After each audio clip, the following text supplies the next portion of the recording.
graphic artist, graphic designer for the Department of Transportation. I went to school to become an illustrator in Kendall College of Art and Design. And so I really kind of fell into becoming a graphic artist. You know, I like to draw, I like to make art that way. And so I was kind of doing my thing as an illustrator, and I decided to get out of illustration because I didn't like painting people and making art for other people. So I became a fine artist. As a fine artist, when I went to school, I didn't want to, draw big. I wanted to do little pieces, and everybody out there out east in Maryland, they were painting big. So I said, I'm not painting big. I'm going to, do smaller pieces. It ended up that I did these smaller pieces and started to break them up into smaller segments, but then put them together into larger segments.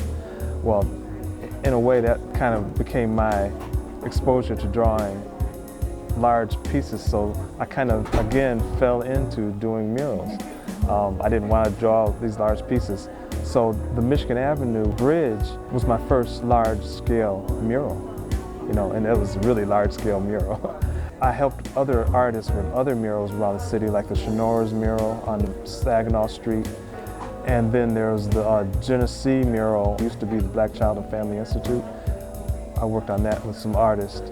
There's the Gillespie building on Michigan Avenue. I'm working on that currently when the weather cooperates.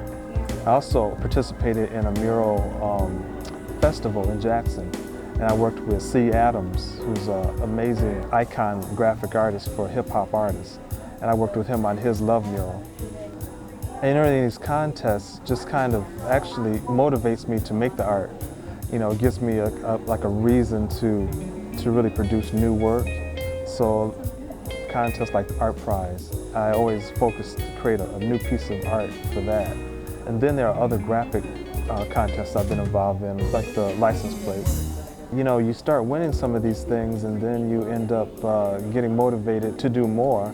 But it also makes you reflect and look at your own work and see that it's not as bad sometimes as you think it is. The public kind of looking at it and saying, that looks good. So that motivates you too. What really inspires me is music. Music inspires my art a lot. If I hear a certain rhythm or a certain sound, I think of how that would look visually, and that can be inspirational. My work is all over the place. I go from super realism to almost abstract. One common theme in my work would be figurative. I've always drawn people. I like to draw people. So I've always tried to incorporate people into that. The other thing that inspires my work is my faith, and I draw upon that. But I try to come at it with a different angle.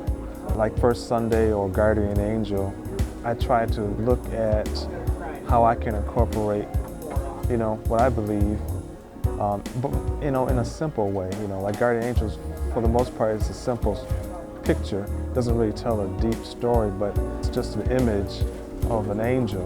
But that's kind of how I like to keep my artwork, simple messages. But yeah, my faith is huge in my inspiration. I've had my work in probably 2 or 3 issues of City Post as a featured artist, as the cover a couple times, probably 2 or 3 times. And art shows that have been around town, I've had my artwork in that, and articles talking about the art show. I designed the Ingham County flag, and 2001 was an official state map. It's just about how I feel sometimes.